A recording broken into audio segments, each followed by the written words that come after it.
नमस्कार विद्यार्थी मित्रांनो, सर्व प्रकारच्या स्पर्धा परीक्षा व पदवी परीक्षेसाठी अत्यंत उपयुक्त असणाऱ्या आधुनिक भारताच्या इतिहासाविषयीचा 83 अत्यंत महत्त्वपूर्ण वस्तुनिष्ठ प्रश्नोत्तराचा हा व्हिडिओ आपल्यासमोर सादर करतोय।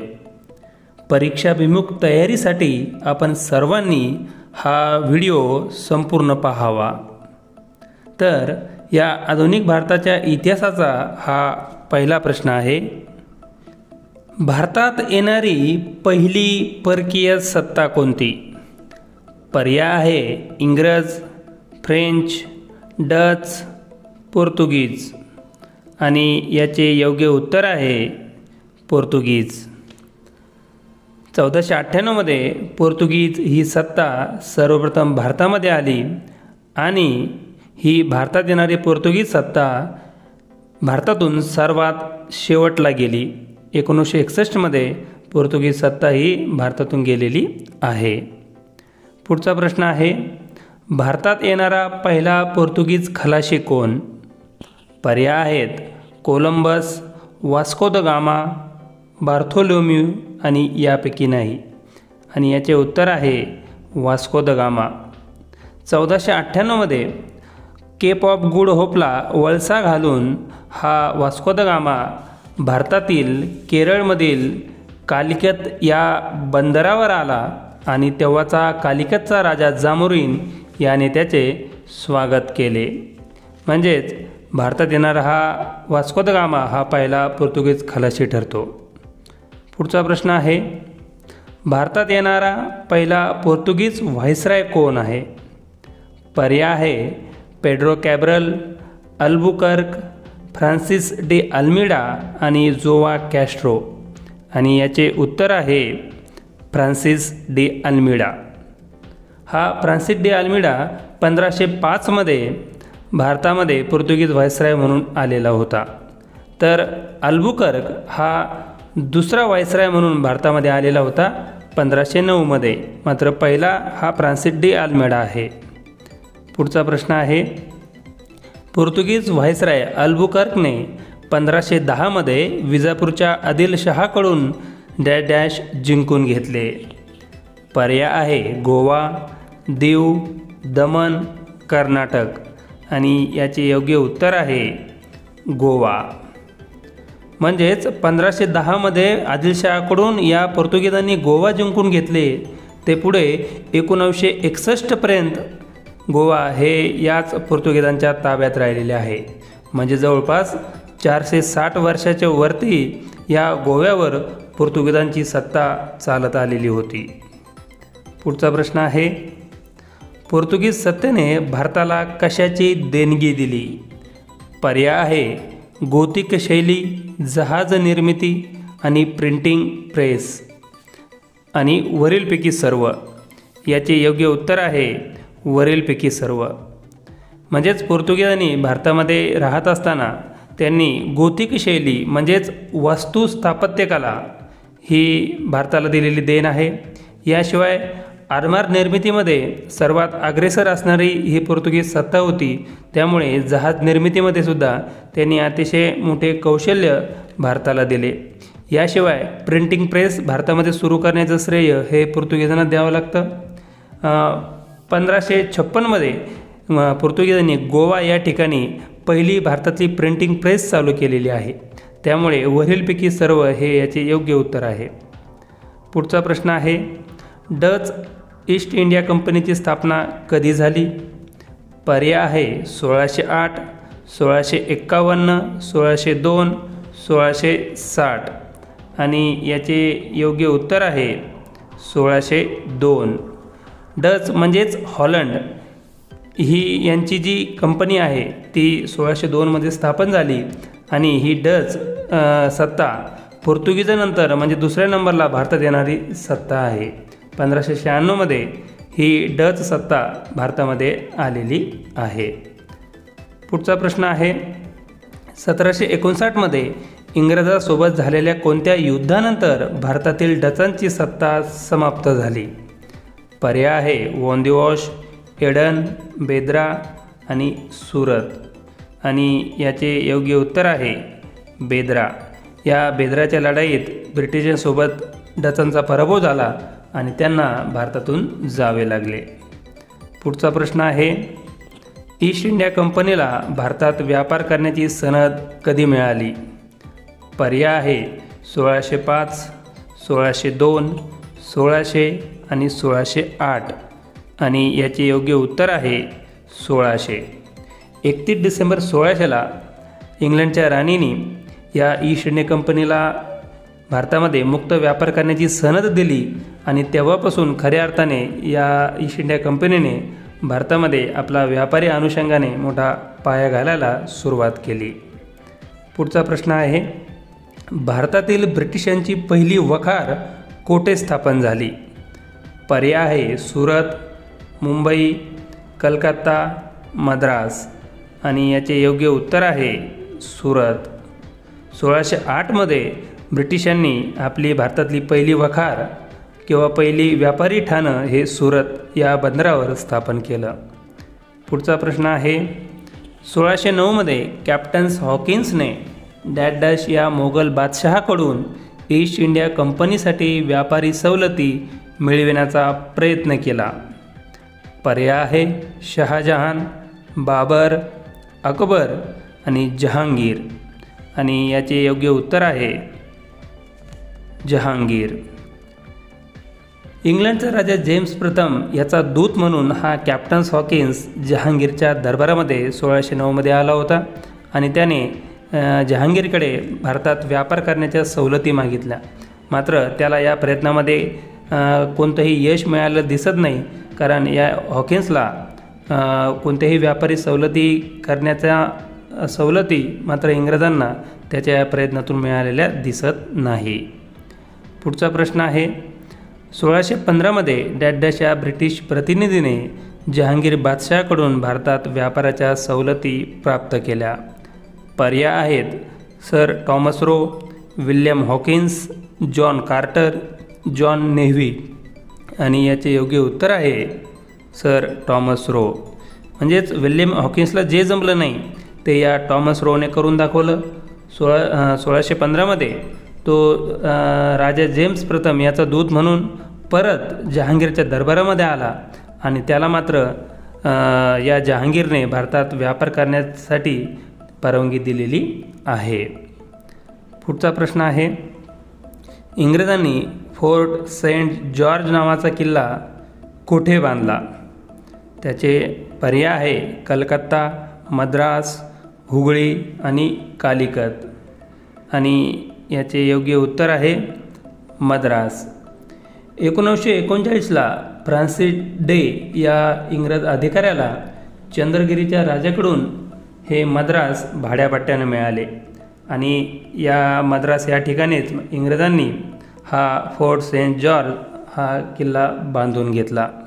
पुढचा प्रश्न आहे 1661मध्ये इंग्लंडचा राजा चार्ल्स दुसरा याने पोर्तुगीज राजकन्येशी विवाह केल्याने ब्रिटिशांना पोर्तुगीजाकडून डॅश डॅश हे बेट अंदन म्हणून मिळाले.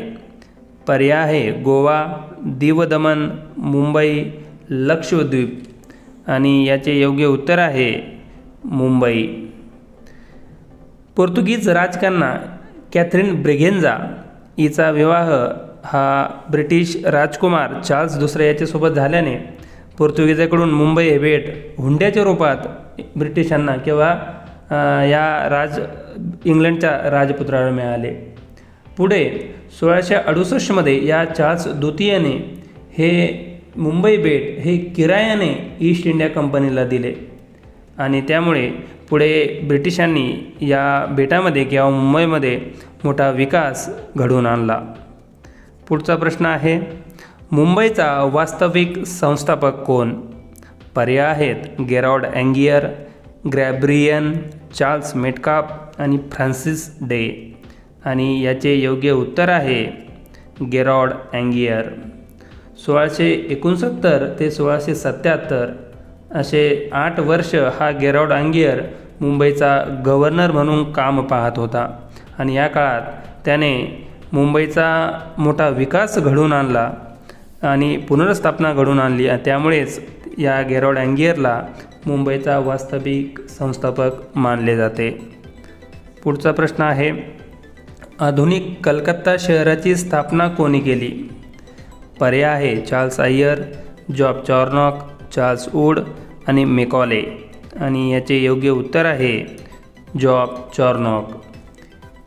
या जॉब चॉर्नॉकने कालिकाता, गोविंदपूर आणि सुतानारी या तिन्ही गावांना मिळून या आधुनिक कलकत्त्याची स्थापना केली आणि येथेच फोर्ट विल्यमची त्याने उभारणी केली.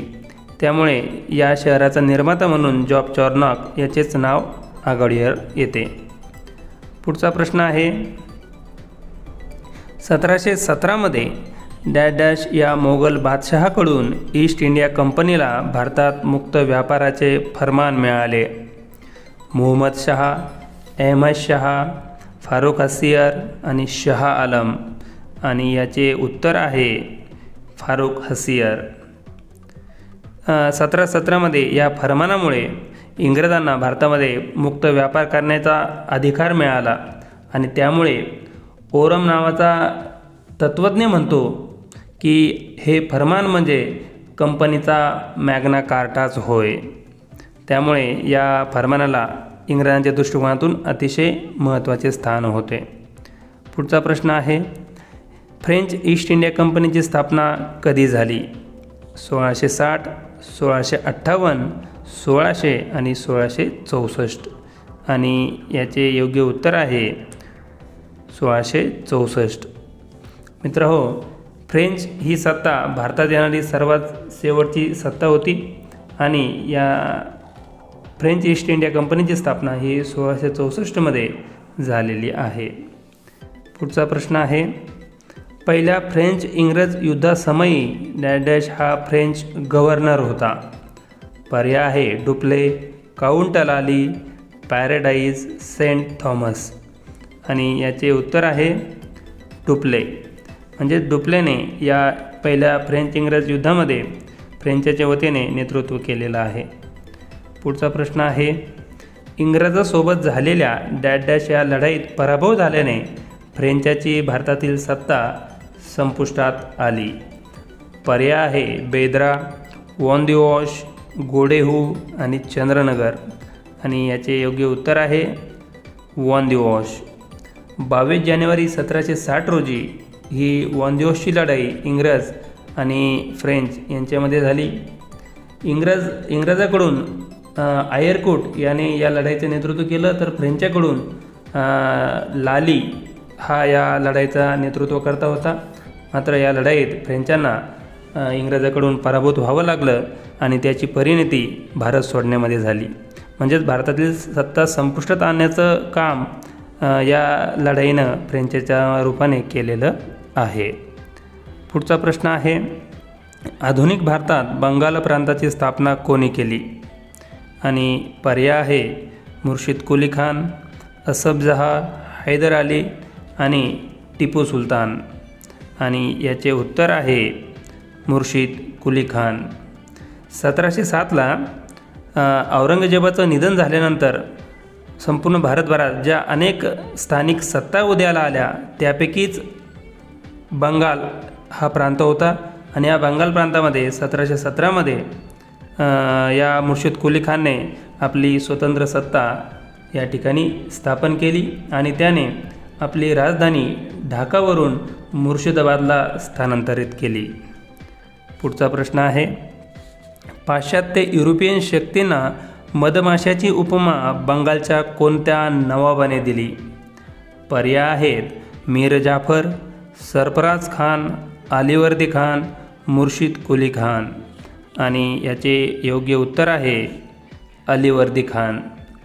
1740मध्ये हा अलीवर्दी खान हा बंगालचा नवाब बनला आणि त्याची अशी विचारसरणी होती की हे ज्या पाश्चात्य शक्ती आहे ह्या मधमाशासारख्या आहे.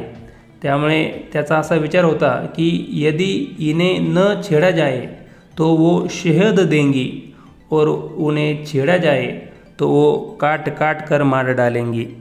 अशी या अलीवर्दी खानाची धारणा होती, म्हणून तो त्यांना मधमाशाची उपमा देतो. पुढचा प्रश्न आहे, इंग्रज आणि बंगालचा नवाब यांच्यात डॅश डॅश रोजी प्लासीची लढाई झाली. पर्याय आहेत 25 मे 1757, 23 जून 1757, 23 मे 1757, 24 जून 1757. आणि याचे योग्य उत्तर आहे 23 जून 1757. मित्रहो, भारताचं भविष्य भविष्य ही लढाई होती, कारण याच लढाईमध्ये ब्रिटिशांना विजय मिळाल्याने त्यांनी बंगाल प्रांतामध्ये आपली सत्ता स्थापन केली आणि पुढे त्यांनी संपूर्ण भारत हा काबीज केलेला आहे. त्यामुळे ब्रिटिशांच्या भारतातील सत्ता स्थापनेच्या अनुषंगाने ही 23 जून 1757ची प्लासीची लढाई ही अत्यंत महत्त्वाची लढाई मानली जाते. पुढचा प्रश्न आहे, प्लासीच्या लढाईप्रसंगी बंगालचा नवाब कोण होता? पर्याय आहेत सिराजुद्दौला, शुजाउद्दौला, नवाब उद्दौला आणि सिराजुद्दीन. आणि याचे योग्य उत्तर आहे सिराजुद्दौला. 1656मध्ये हा सिराजुद्दौला बंगालचा नवाब बनला आणि त्याच्याच कार्यकाळामध्ये ही प्लासीची लढाई झालेली आहे. पुढचा प्रश्न आहे, प्लासीच्या लढाईत डॅश डॅश यांनी नवाबाचा विश्वासघात केला. पर्याय आहेत मीर जाफर, राय दुर्लभ, माणिकचंद आणि वरीलपैकी सर्व. आणि याचे उत्तर आहे वरीलपैकी सर्व. मीर जाफर हा या शुजाउद्दौलाचा जो बंगालचा नवाब होता, त्या नवाबाचा हा मीर जाफर सेनापती होता.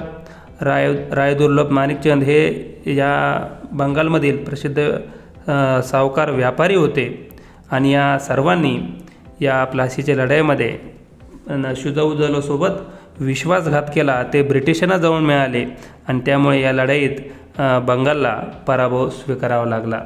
आणि त्यामुळे KM पनिकर नावाचे इतिहासकार आहे, ते म्हणतात की प्लासी एक सौदा होता आणि त्या सौद्यामध्ये बंगालच्या सेनापतीने येथील श्रीमंत सावकारांनी या बंगालला ब्रिटिशांच्या हाती विकून टाकलं. आणि ते अगदी योग्य होतं, कारण ब्रिटिशांनी या सगळ्यांना आमिष दाखवलं, त्याला हे सर्व बळी पडले आणि त्यांनी बंगालच्या नवाबासोबत विश्वासघात केला. पुढचा प्रश्न आहे, प्लासीच्या लढाईत इंग्रज सैन्याचा सेनापती कोण होता? पर्याय आहेत Malcolm, John Marshall, Robert Clive आणि हेस्टिंग. आणि याचे उत्तर आहे रॉबर्ट क्लाइव्ह. म्हणजे ज्या क्लाइव्हने ही संपूर्ण लढाई आपल्या नेतृत्वाखाली लढवली आणि त्यात त्यांनी ब्रिटिशांना विजय प्राप्त करून दिला. पुढचा प्रश्न आहे, डॅश डॅश या लढाईतील विजयाने भारतात ब्रिटिश सत्तेचा पाया घातला गेला. पर्याय आहे प्लासी, पानिपत, बक्सार आणि पुरंदर. आणि याचे उत्तर आहे प्लासी. म्हणजेच प्लासीनेच खऱ्या अर्थाने भारतामध्ये ब्रिटिश सत्तेचा पाया घातला गेला, यात कोणतीही शंका नाही.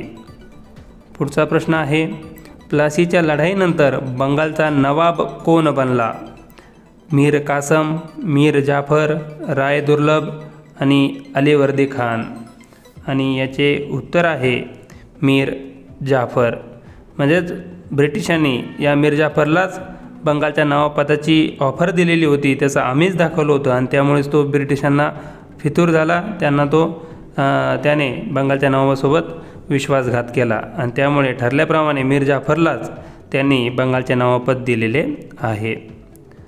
पुढचा प्रश्न आहे, मीर कासिम बंगालचा नवाब झाल्यानंतर त्याने राजधानी मुर्शिदाबादहून कोठे हलवली? पर्याय आहेत मुंगेर, कलकत्ता, रंगून आणि ढाका. आणि याचे उत्तर आहे मुंगेर.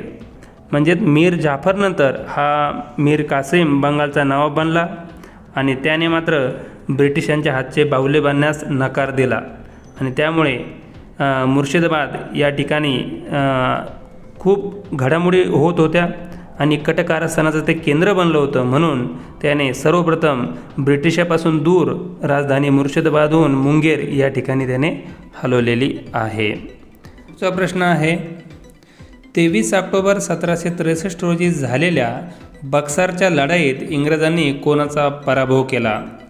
पर्याय आहे मीर कासिम, शाह आलम, शुजाउद्दौला, आणि वरीलपैकी सर्व, आणि याचे उत्तर आहे वरीलपैकी सर्व. जुलै 1763ला इंग्रजांनी मीर कासिमला बरखास्त करून परत मीर जाफरला बंगालचा नवाब केलं, आणि त्यामुळे चिडून जाऊन या मीर कासिमने अवधचा नवाब शिजाउद्दौला, मोगल बादशाह शाह आलम यांना हाताशी धरून या तिघांचेही मेट बांधून त्याने 23 ऑक्टोबर 1763ला बक्सार या ठिकाणी इंग्रजांसोबत मोठी लढाई केली.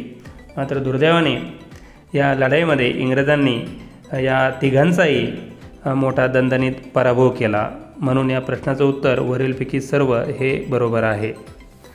पुढचा प्रश्न आहे, बक्सारच्या लढाईत इंग्रजी लष्कराचे नेतृत्व कोणी केले? पर्याय आहेत Hector Munro, Hastings, John Bussy, John Carey, आणि याचे उत्तर आहे हेक्टर मनरो. या मनरोच्याच नेतृत्वाखाली भारतामध्ये ब्रिटिश सत्तेचा पाया अधिकच मजबूत करण्याचं कार्य या लढाईमध्ये झालं, आणि या लढाईमध्ये त्याने इंग्रजांना विजय प्राप्त करून दिला.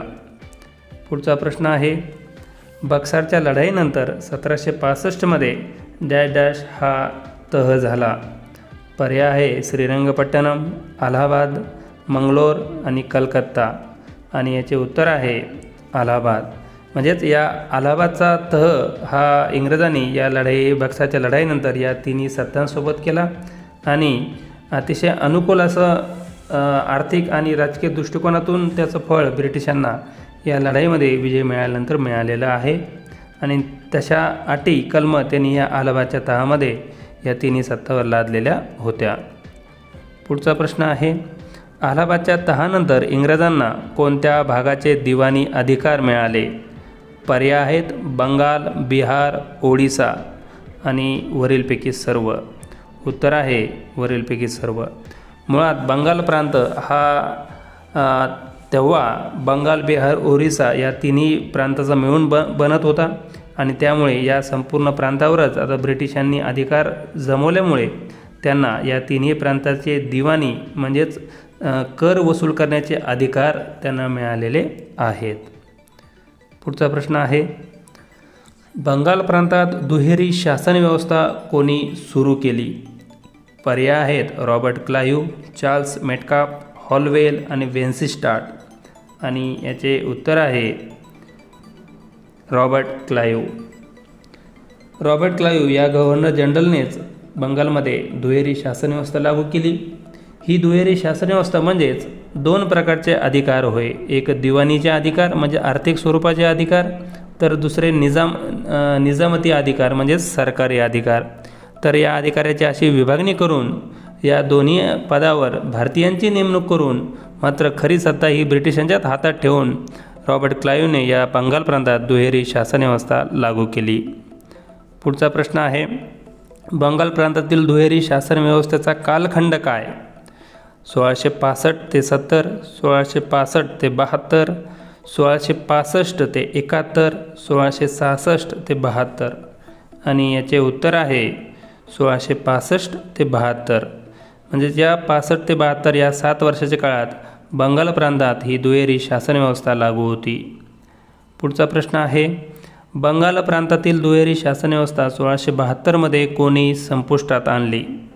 पर्याय आहे वेरेलस्ट, कर्टियर, वॉर्न हेस्टिंग्ज आणि मुनरो, आणि याचे उत्तर आहे वॉर्न हेस्टिंग्ज. 1672मध्ये वॉर्न हेस्टिंग्ज हा बंगालचा गव्हर्नर जनरल बनला, आणि त्याने त्याच वर्षी बंगालमधील ही दुहेरी शासन व्यवस्था रद्द केली. प्रश्न आहे, रेग्युलेटिंग ॲक्ट कधी पारित झाला? पर्याय आहेत 1672, 1773, 1674, 1675, आणि याचे योग्य उत्तर आहे 1773. ब्रिटिश ईस्ट इंडिया कंपनीच्या व्यवहारावर नियंत्रण ठेवण्यासाठी तत्कालीन ब्रिटिश पार्लमेंटमध्ये पारित झालेला ॲक्ट म्हणजेच हा 1773चा रेग्युलेटिंग ॲक्ट होय. याद्वारे कंपनीवर देखरेख ठेवण्याच्या कामात मदत करण्यासाठी गव्हर्नर जनरलच्या हाताखाली 4 सदस्यांची समिती नेमण्यात आली. तसेच याच कायद्याद्वारे कलकत्त्याला सुप्रीम कोर्टाचीही स्थापना करण्यात आली. पुढचा प्रश्न आहे, कायम धारा पद्धती डॅश डॅश यांनी सुरू केली. पर्याय आहे Lord Bentinck, Lord Dalhousie, Thomas Munro आणि कॉर्नवॉलिस. आणि याचे उत्तर आहे कॉर्नवॉलिस. याच पद्धतीला स्थायी बंदोबस्त किंवा तात्पुरता बंदोबस्त असंही म्हणतात.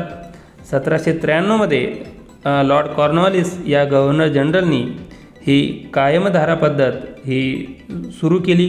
ही कायमधारा पद्धत म्हणजेच शेतकऱ्याकडून जमीन महसूल वसूल करण्याची ही पद्धती होती. आणि या पद्धतीमध्ये एकूण टॅक्स हा एकूण उत्पन्नाचा 89% हिस्सा हा सरकारच्या वाट्याचा होता, तर 11% हिस्सा हा जमीनदाराच्या वाट्याचा ठरविण्यात आलेला होता. पुढचा प्रश्न आहे, कायमधारा पद्धतीमध्ये जमिनीचा मालक कोण होता? पर्याय आहेत शेतकरी, सरकार, सावकार, जमीनदार. आणि याचे उत्तर आहे जमीनदार. म्हणजेच कॉर्नवॉलिसने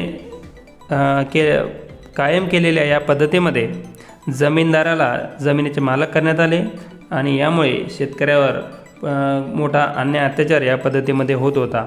मात्र जमीन महसूल गोळा करण्यासाठी जबाबदार मात्र जमीनदारालाच या ठिकाणी धरण्यात आलेलं होतं. पुढचा प्रश्न आहे, कायमधारा पद्धती ब्रिटिशांनी कोणत्या प्रांतामध्ये लागू केली? बंगाल, मुंबई, म्हैसूर आणि सिंध. आणि याचे उत्तर आहे बंगाल. म्हणजे 1793मध्ये बंगाल प्रांतामध्ये लॉर्ड कॉर्नवॉलिसने ही कायमधारा पद्धत लागू केली. पुढचा प्रश्न आहे, मुंबई व मद्रास प्रांतात रयतवारी पद्धती कोणी सुरू केली? पर्याय आहेत Wingate, Elphinstone, Thomas Munro, R K. Pringle. आणि याचे उत्तर आहे थॉमस मनरो. 1820 ते 21 या काळामध्ये या थॉमस मनरोने मुंबई आणि मद्रास प्रांतात ही रयतवारी पद्धत लागू केली. आणि या पद्धतीमध्ये जे कायमधारा पद्धतीमध्ये दोष होते, म्हणजेच जमिनीचा मालक जमीनदाराला करण्यात आलं होतं, तर या रयतवारी पद्धतीमध्ये जमिनीची मालकी ही शेतकऱ्यांना देण्यात आली आणि त्यांच्याकडून एकूण उत्पन्नाच्या 50% अशी जमीन महसूल हा पद्धतीद्वारे वसूल करायला सुरुवात करण्यात आली. पुढचा प्रश्न आहे, उत्तर भारतात महालवारी पद्धत कोणी लागू केली? पर्याय आहे Holt Mackenzie, Robert Bird, James Thomson, वरीलपैकी सर्व. आणि याचे उत्तर आहे वरीलपैकी सर्व. कारण या तिघांनी उत्तर भारतामध्ये ही पद्धत लागू करण्यामध्ये मोठे कष्ट घेतले. आणि ही जी महालवारी पद्धत आहे या पद्धतीमध्ये जो जमीन महसूल आहे तो जमीनदार किंवा शेतकरी वर्गाकडून नव्हे तर संपूर्ण महालाद्वारे म्हणजेच संपूर्ण गावाद्वारे गोळा करण्यात येऊ लागला. महाल म्हणजेच गाव अशी संकल्पना त्या काळामध्ये होती. तर जो गावाचा प्रमुख आहे, जो महालदार आहे, गावाचा सरपंच आहे, तो त्याच्याकडे या संपूर्ण गावाचा जमीन महसूल गोळा करून तो कंपनीच्या तिजोरीत जमा करण्याची जबाबदारीही टाकण्यात आलेली होती. पुढचा प्रश्न आहे, म्हैसूरला डॅश डॅश याने आपले स्वतंत्र राज्य स्थापन केले? पर्याय आहे टिपू सुलतान, हैदर अली, तात्या टोपे आणि नवाब अली. आणि याचे उत्तर आहे हैदर अली. वाडियार घराण्याचा शासक नंदराज याच्याकडून या हैदर अलीने म्हैसूरची सत्ता हस्तगत केली आणि 1760ला हा हैदर अली या म्हैसूरचा स्वतंत्र सत्ताधीश बनलेला आहे. पुढचा प्रश्न आहे, म्हैसूरच्या राजधानीचे शहर कोणते? मंगलोर, बँगलोर, हैदराबाद, श्रीरंगपट्टणम. आणि याचे उत्तर आहे श्रीरंगपट्टणम. पुढचा प्रश्न आहे, 1799च्या चौथ्या युद्धात इंग्रजांनी डॅश डॅश या म्हैसूरच्या शासकाचा पराभव केला? पर्याय आहेत सिराजुद्दौला, टिपू सुलतान, हैदर अली, शराफत अली. आणि याचे उत्तर आहे टिपू सुलतान. या म्हैसूरसोबत इंग्रजांचे 4 युद्ध झाले. 1767 पासून ते 1799पर्यंत ही 4 युद्ध झालेली आहेत. आणि चौथं युद्ध 1799ला झालं. त्यात या हैदर अलीचा मुलगा टिपू सुलतान याचा इंग्रजांनी श्रीरंगपट्टणमच्या लढ्यामध्ये पराभव केला आणि म्हैसूर राज्य ब्रिटिश साम्राज्यामध्ये विलीन केले. पुढचा प्रश्न आहे, पहिल्या इंग्रज मराठा लढाईचा कालखंड कोणता? 1775 ते 82, 1780 ते 84, 1776 ते 80, 1780 ते 82 आणि याचे उत्तर आहे 1775 ते 82. इंग्रज आणि मराठा यांच्यामध्ये एकूण 3 युद्ध झाली आणि या 3 युद्धापैकी पहिले युद्ध हे या 1775 1782 या 7 वर्षामध्ये लढलं गेलेलं आहे. पुढचा प्रश्न आहे, पहिल्या इंग्रज मराठा युद्धाची सुरुवात डॅश डॅश या तहाने झाली. पर्याय आहेत वसईचा तह, सुरतचा तह, पुणेचा तह, साताऱ्याचा तह आणि याचे उत्तर आहे सुरत किंवा सुरतेचा तह. 1775 हा सुरतचा तह झाला आणि या तहाने या इंग्रज मराठा युद्धाची सुरुवात झालेली आहे. पुढचा प्रश्न आहे, 1775 सुरतचा तह कोणामध्ये झाला? पर्याय आहेत इंग्रज रघुनाथराव, इंग्रज नाना फडणवीस, इंग्रज महादजी शिंदे, इंग्रज माधवराव आणि याचे उत्तर आहे इंग्रज रघुनाथराव. या रघुनाथरावाला बारभाई मंडळाने पेशवेपदावरून पदच्युत केल्यानंतर या पेशवेपदाच्या प्राप्तीसाठी रघुनाथराव इंग्रजांना जाऊन मिळाले आणि ज्या संधीची इंग्रज वाट पाहून होते ती संधीच रघुनाथरावाने इंग्रजांच्या हाती दिल्याने आता इंग्रजांना मराठ्यांच्या राजकारणामध्ये हस्तक्षेप करण्याची संधी मिळाली आणि या दोघांच्या भेटीतूनच हा सुरतचा तह झाला आणि या तहामुळेच पुढे पहिले इंग्रज मराठा युद्धही घडून आले. पुढचा प्रश्न आहे, 1779 इंग्रजाविरोधामध्ये झालेल्या युतीमध्ये कोण सहभागी होते? पर्याय आहेत नागपूरकर भोसले, हैदराबादचा निजाम, म्हैसूरचे हैदर अली आणि वरीलपैकी सर्व आणि याचे उत्तर आहे वरीलपैकी सर्व.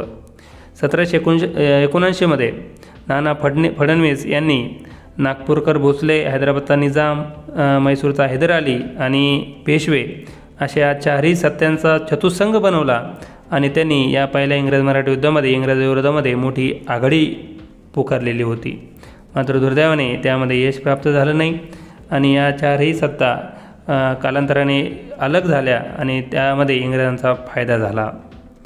पुढचा प्रश्न आहे, पहिल्या इंग्रज मराठा युद्धाचा शेवट कोणत्या तहाने झाला? पर्याय आहे पुरंदरचा तह, वडगावचा तह, सालबाईचा तह, मुंगी शेवगावचा तह आणि याचे उत्तर आहे सालबाईचा तह. 1782 हा सालबाईचा तह झाला आणि या तहाने या पहिल्या इंग्रज मराठा युद्धाचा शेवट झाला. मात्र या युद्धामध्ये मराठ्यांनी आपली शक्ती इंग्रजांना दाखवून दिली आणि त्यामुळे पुढचे 20 वर्ष इंग्रज हे मराठ्यांच्या वाट्याला गेलेले दिसत नाही. पुढचा प्रश्न आहे, दुसऱ्या इंग्रज मराठा युद्धाची सुरुवात डॅश डॅश या तहाने झाली. पर्याय आहेत पंढरपूर, देवगाव, मंदसौर आणि वसई आणि या प्रश्नाचे उत्तर आहे वसई. 1802 हा तह झाला आणि या युद्धानेच खऱ्या अर्थाने इंग्रज मराठा दुसऱ्या युद्धाची सुरुवात झालेली आहे. 1802 वसईचा तह कोणामध्ये झाला? पर्याय आहेत इंग्रज बापू गोखले, इंग्रज दुसरा बाजीराव, इंग्रज दौलतराव शिंदे, इंग्रज यशवंत होळकर आणि याचे उत्तर आहे इंग्रज दुसरा बाजीराव. 1795 नंतर या मराठा साम्राज्याचा पेशवा म्हणून दुसरा बाजीराव याची नियुक्ती झाली आणि या दुसऱ्या बाजीरावाने या काळामध्ये जे मराठा सरदार होते शिंदे आणि होळकर यांच्यामध्ये जे वादविवाद भांडणे झाली ते सोडवण्याऐवजी त्यांच्यामध्येच त्याने शिंदेंची बाजू घेतली आणि त्यामुळे होळकर हे पुण्यावर चालून आले आणि त्यामुळे घाबरून जाऊन हा दुसरा बाजीराव इंग्रजांना जाऊन मिळाला. इंग्रज परत अशी संधी शोधत होते ती त्यांना दुसऱ्या बाजीरावाने दिली आणि मग इंग्रजांनी 1802 तैनाती फौजेचा वसईचा तह दुसऱ्या बाजीरावासोबत केला आणि त्यामुळे हे दुसरे इंग्रज मराठा युद्धही सुरू झाले. पुढचा प्रश्न आहे, दुसऱ्या इंग्रज मराठा युद्धात इंग्रजांनी कोणत्या मराठा सरदारांचा पराभव केला? पर्याय आहे रघुजी भोसले, दौलतराव शिंदे, यशवंतराव होळकर, वरीलपैकी सर्व आणि याचे उत्तर आहे वरीलपैकी सर्व. कारण इंग्रजांनी जे मराठा सरदार होते या सरदारांचा वेगवेगळ्या ठिकाणी त्यांचा पराभव केला आणि त्यांच्यासोबत वेगवेगळे तह केले 1803ला रघोजी भोसलेसोबत देवगावचा तह केला.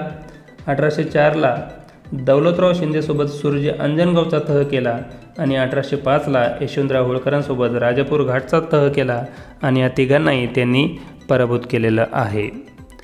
पुढचा प्रश्न आहे, इंग्रजांसोबतच्या प्रदीर्घ संघर्षानंतर मराठा राज्याचा शेवट कधी झाला? पर्याय आहेत 1818, 1817, 1819 आणि 1820 आणि याचे उत्तर आहे 1818. म्हणजे 1775पासून इंग्रज मराठा युद्ध सुरू झाले आणि त्याचा शेवट हा 1818ला झाला. 1818ला तिसरे इंग्रज मराठा युद्ध झाले आणि त्यामध्ये मराठा साम्राज्याचा पराभव इंग्रजांनी केला आणि पुण्याच्या शनिवार वाड्यावर या इंग्रजांनी आपला युनियन जॅक फडकवला, तो 1818ला. पुढचा प्रश्न आहे, तैनाती फौजेची पद्धत भारतामध्ये कोणी लागू केली? पर्याय आहेत Lord Wellesley, sir John Shore, sir John Barlow, Lord Minto आणि याचे उत्तर आहे लॉर्ड वेलस्ली. भारतातील संस्थानावर ब्रिटिशांचा अधिकार वाढविण्यासाठी गव्हर्नर जनरल लॉर्ड वेलस्ली याने 1798मध्ये सुरू केलेली योजना म्हणजेच ही तैनाती फौजेची पद्धत होय आणि त्याअंतर्गत ही फौज स्वीकारलेल्या संस्थानांची जबाबदारी ही कंपनी घेत असे व त्या बदल्यात ते संस्थान हे इंग्रजांचे मांडलिक राज्य बनत असे. त्यामुळे या पद्धतीद्वारे ब्रिटिशांना खूप मोठा फायदा झाला. पुढचा प्रश्न आहे, तैनाती फौजेचा स्वीकार करणारे भारतातील पहिले राज्य कोणते? पर्याय आहेत म्हैसूर, हैदराबाद, तंजावर आणि अवध आणि याचे उत्तर आहे हैदराबाद. हैदराबादच्या निजामाने सर्वप्रथम म्हणजे 1798मध्ये या लॉर्ड वेलस्लीच्या तैनाती फौजेचा स्वीकार केला आणि हैदराबाद हे राज्य हे इंग्रजांचे मांडलिक राज्य बनलेले आहे आणि त्यामुळेच पार 1948पर्यंत हे हैदराबाद राज्य भारतामध्ये जिवंत राहू शकले. पुढचा प्रश्न आहे, भारताचा पहिला गव्हर्नर जनरल कोण? पर्याय आहेत Robert Clive, Warren Hastings, William Bentinck, Lord Lytton आणि याचे उत्तर आहे विल्यम बेंटिंग. मित्रहो, 1833चा चार्टर ॲक्ट यानुसार त्यामध्ये असे कलम होते की आता जो बंगालचा गव्हर्नर जनरल आहे तो भारताचा गव्हर्नर जनरल बनेल आणि त्यानुसारच 1833ला विल्यम बेंटिंग हे भारताचे पहिले गव्हर्नर जनरल झालेले आहे आणि यापूर्वीचे जे गव्हर्नर जनरल आहे ते बंगालचे गव्हर्नर जनरल म्हणून काम पाहत होते. मात्र 1833च्या चार्टर ॲक्टनुसार विल्यम बेंटिंग हे भारताचे पहिले गव्हर्नर जनरल होते. पुढचा प्रश्न आहे, 1829चा सतीबंदीचा कायदा कोणी पारित केला? पर्याय आहे Dalhousie, Lord Ripon, Lord Lytton, William Bentinck आणि याचे उत्तर आहे विल्यम बेंटिंग. भारतामध्ये सतीबंदीची ही अतिशय अमानुष अशी प्रथा ही कार्यरत होती. पतीच्या निधनानंतर पत्नीला सती जावं लागत असे आणि त्यामुळे ही अमानुष प्रथा बंद करण्याचं काम तत्कालीन भारताचे गव्हर्नर जनरल उदारमतवादी गव्हर्नर जनरल विल्यम बेंटिंग यांनी केले आणि त्यांनी 1829ला हा सतीबंदीचा कायदा पारित केला. पुढचा प्रश्न आहे, विल्यम बेंटिंगने ठगांचा बंदोबस्त करण्यासाठी कोणाची नियुक्ती केली? पर्याय आहे Colonel John, Captain Minto, Colonel Sleeman, Captain Mario आणि याचे उत्तर आहे कर्नल स्लीमन. त्या काळामध्ये ब्रिटिश काळात ठग म्हणजेच लुटारू जमात ही लोकांना ठगण्याचं किंवा त्यांना जिवंत मारण्याचं काम करत होती. ठग हे त्या काळामध्ये कालीमातेचे उपासक होते आणि या ठगांच्या टोळ्यांनी माळवा, मध्य प्रदेश, गंगा नदीचे प्रदेश, हैदराबाद या भागामध्ये अतिशय मोठा धुमाकूळ घातलेला होता. अनेक हत्या घडवून आणलेल्या होत्या आणि त्यामुळे या बेंटिंगने असे या ठगांचा बंदोबस्त करण्याचं कार्य हे कर्नल स्लीमनकडे सोपवलं. या स्लीमनने जवळपास 3200 ठगांना त्याने पकडण्यात आलं. त्यापैकी 500 ठगांना फाशी दिली तर बाकीच्यांचं त्याने पुनर्वसन घडवून आणलं. पुढचा प्रश्न आहे, 1833मध्ये डॅश डॅश येथे लॉर्ड विल्यम बेंटिंगने मेडिकल कॉलेजची स्थापना केली. पर्याय आहे मद्रास, मुंबई, गुवाहाटी, कलकत्ता. आणि याचे उत्तर आहे कलकत्ता. विल्यम बेंटिंग हा अतिशय उदारमतवादी गव्हर्नर जनरल होता. त्याला इंग्रजी शिक्षणाची आवड होती आणि त्यामुळेच त्याने भारतामध्ये कलकत्ता येथे मेडिकल कॉलेज सुरू केले.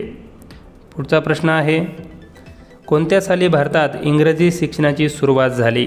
पर्याय आहे 1830, 1835, 1836 आणि 1840. आणि याचे उत्तर आहे 1835. लॉर्ड मॅकॉले हा इंग्रजी शिक्षणाचा पुरस्कर्ता. त्यानेच भारतामध्ये 1835ला इंग्रजी शिक्षणाची सुरुवात केली. पुढचा प्रश्न आहे, वृत्तपत्रांचा मुक्तिदाता म्हणून कोणाला ओळखले जाते? पर्याय आहे Lord Canning, Charles Metcalfe, Lord Elgin, Lord Hardinge. आणि याचे उत्तर आहे चार्ल्स मेटकाफ. चार्ल्स मेटकाफ हा 1834 ते 1835 या काळामध्ये अस्थायी स्वरूपामध्ये गव्हर्नर जनरल म्हणून भारतामध्ये होता आणि त्यानेच त्याच्या कार्यकाळामध्ये 1 वर्षाच्या कार्यकाळामध्ये तत्काळात भारतीय वृत्तपत्रावर जी बंदी घातलेली होती ती बंदी त्यांनी उठवलेली आहे आणि त्यामुळेच त्याला भारतीय वृत्तपत्रांचा मुक्तिदाता असे बिरुद लावले जाते. पुढचा प्रश्न आहे, कोणत्या कायद्यानुसार ब्रिटिश कंपनीचा भारतातील व्यापाराचा एकाधिकार समाप्त झाला? पर्याय आहेत 1813चा चार्टर ॲक्ट, 1833चा चार्टर ॲक्ट, 1853चा चार्टर ॲक्ट, 1861 चार्टर ॲक्ट. आणि याचे उत्तर आहे 1813चा चार्टर ॲक्ट. म्हणजे या ॲक्टमध्येच तरतूद होती की ब्रिटिश कंपनीचा म्हणजेच ईस्ट इंडिया कंपनीचा भारतातील जो व्यापाराचा एकाधिकार आहे तो समाप्त करण्यात येईल आणि त्यामुळेच या कायद्यानुसार तो व्यापाराचा अधिकार काढून घेण्यात आला. पुढचा प्रश्न आहे, सिद्धू आणि कान्हू यांनी डॅश डॅश यांच्या मदतीने इंग्रजी विरोधामध्ये मोठा उठाव केला. पर्याय आहेत कोळी, संताळ, भिल्ल आणि शेतकरी. आणि याचे उत्तर आहे संताळ. संताळ ही पूर्व भारतातील एक प्रमुख आदिवासी जमात होती आणि या जमातीने त्या काळामध्ये इंग्रजाकडे सावकारशाही बंद करणे, कर आकारणी कमी करणे अशा अनेक मागण्या केल्या, मात्र त्या इंग्रजांनी बंद केले नाही आणि त्यामुळे या सावकाराच्या विरोधात, जमीनदाराच्या विरोधामध्ये आणि सरकारच्या विरोधामध्ये 1854-55 या काळामध्ये सिद्धू आणि कान्हू यांच्या नेतृत्वाखाली या संताळांनी मोठा उठाव बंगाल प्रांतामध्ये घडवून आणला. पुढचा प्रश्न आहे, महाराजा रणजित सिंग आणि इंग्रज यांच्यात 1809मध्ये कोणता तह झाला? पर्याय आहेत अमृतसरचा तह, लाहोरचा तह, लुधियानाचा तह, पंजाबचा तह. आणि याचे उत्तर आहे अमृतसरचा तह.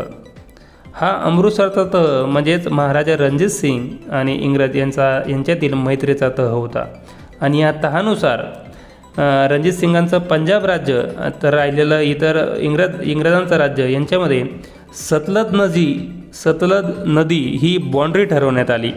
म्हणजेच या नदीच्या अलीकडला आणि पलीकडला भाग या दोन्ही राज्याची बाँड्री ठरवण्यात आली आणि या दोन्ही सत्तेमध्ये मैत्री घडून आली.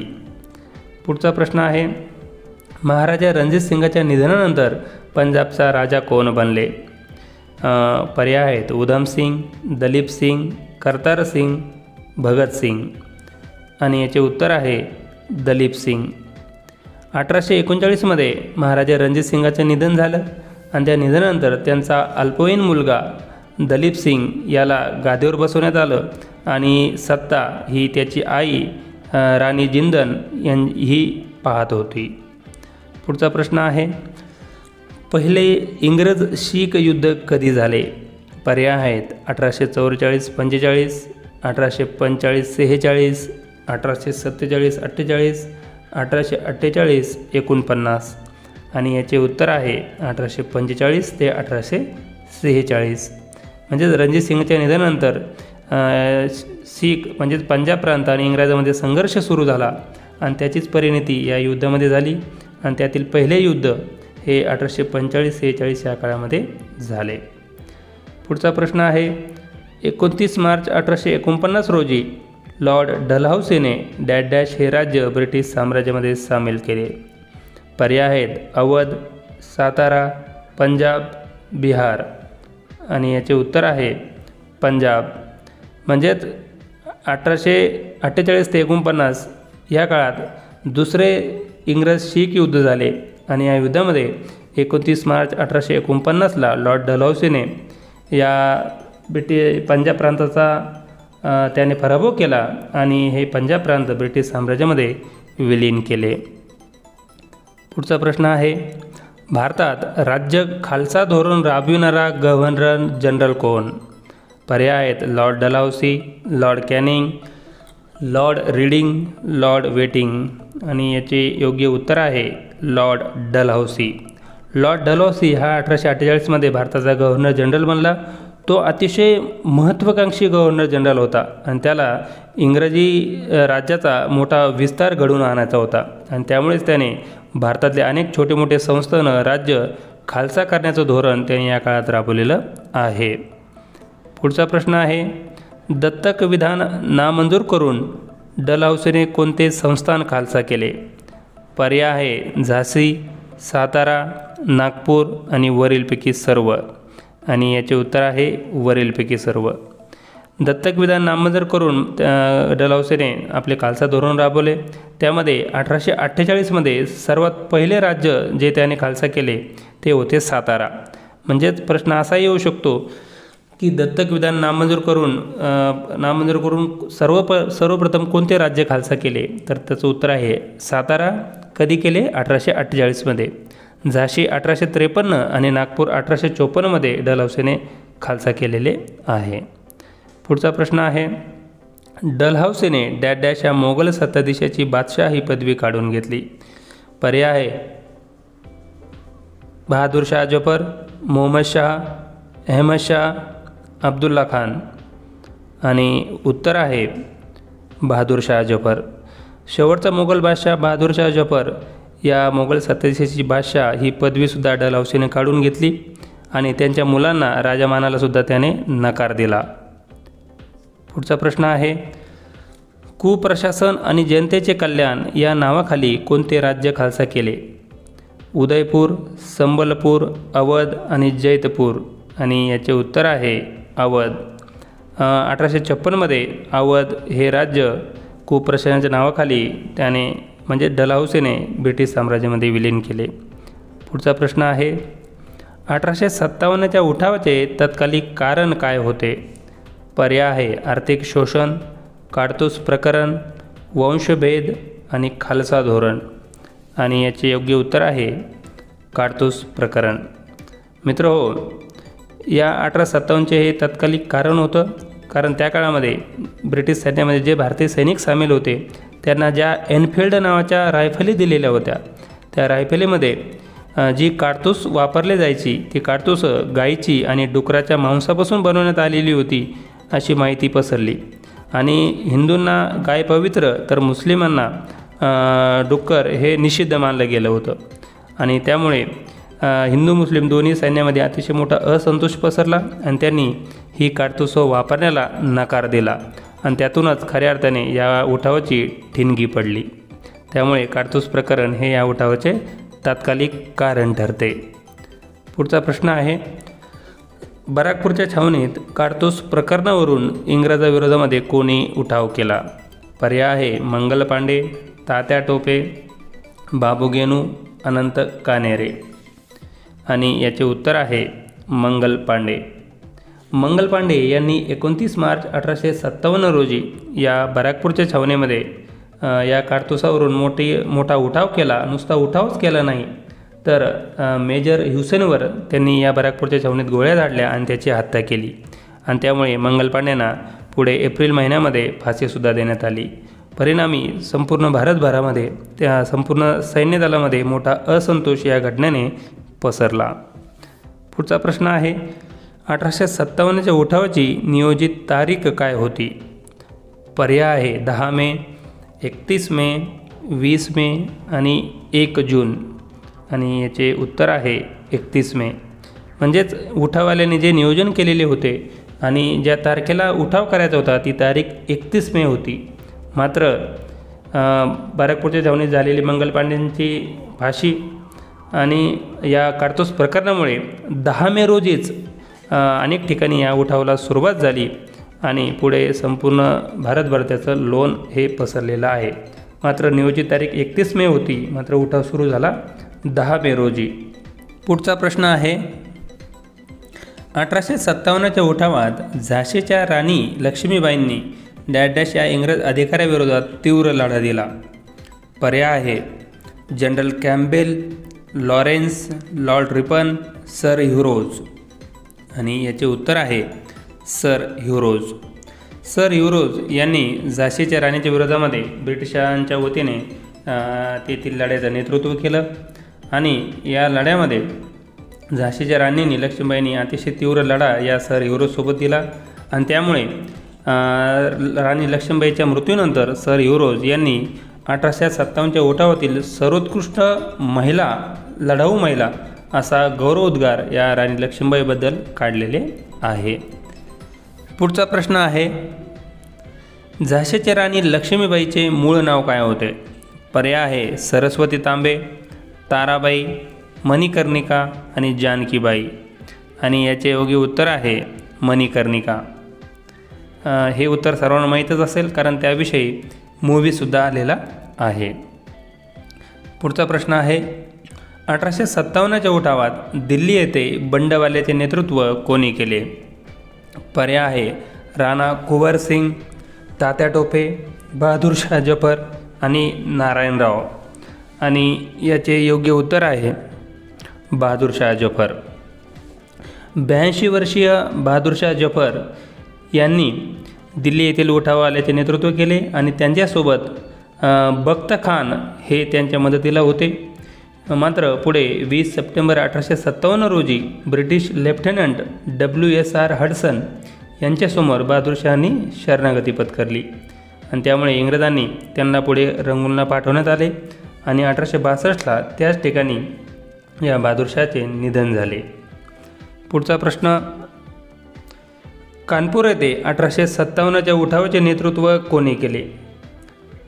पर्याय आहेत नानासाहेब पेशवे, तात्या टोपे, माधवराव पेशवे आणि नारायणराव पेशवे. आणि उत्तर आहे नानासाहेब पेशवे.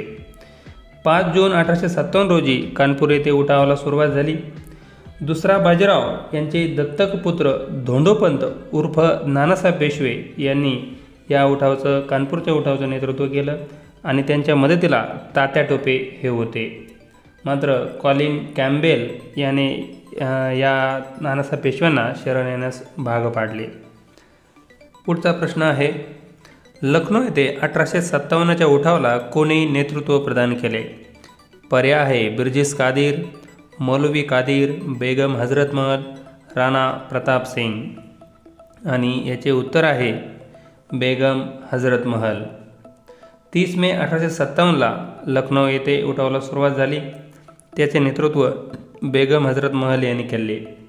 मात्र या ठिकाणीसुद्धा कॉलिन कॅम्पबेल या ब्रिटिश अधिकाऱ्याच्या नेतृत्वाखाली बेगम हजरत महल यांचा पराभव करण्यात आला.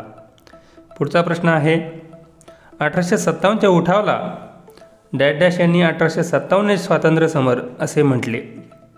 पर्याय आहे विदा सावरकर, नर फाटक, रमेश मुजुमदार आणि KM पनिक्कर. आणि याचे उत्तर आहे विदा सावरकर. स्वातंत्र्यवीर सावरकरांनी 1857चे स्वातंत्र्य समर असे पुस्तकही लिहिलेले आहे आणि त्यांनी या उठावाला भारताचे स्वातंत्र्य समर असे संबोधले. पुढचा प्रश्न आहे, 1 नोव्हेंबर 1858 रोजी राणीचा जाहीरनामा कोठे प्रसिद्ध झाला? पर्याय आहे अलाहाबाद, कानपूर, लखनौ आणि भोपाळ. आणि याचे उत्तर आहे अलाहाबाद. लॉर्ड कॅनिंग यांनी अलाहाबाद या ठिकाणी 1 नोव्हेंबर 1858ला राणीचा जाहीरनामा प्रसिद्ध केला आणि त्यात त्यांनी 1857च्या उठावामुळे भारतीयांना दिलासा देण्याचा प्रयत्न केलेला आहे.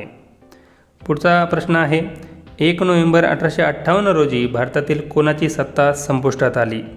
पर्याय आहे Mughal, Maratha, East India company आणि शीख. आणि याचे उत्तर आहे ईस्ट इंडिया कंपनी.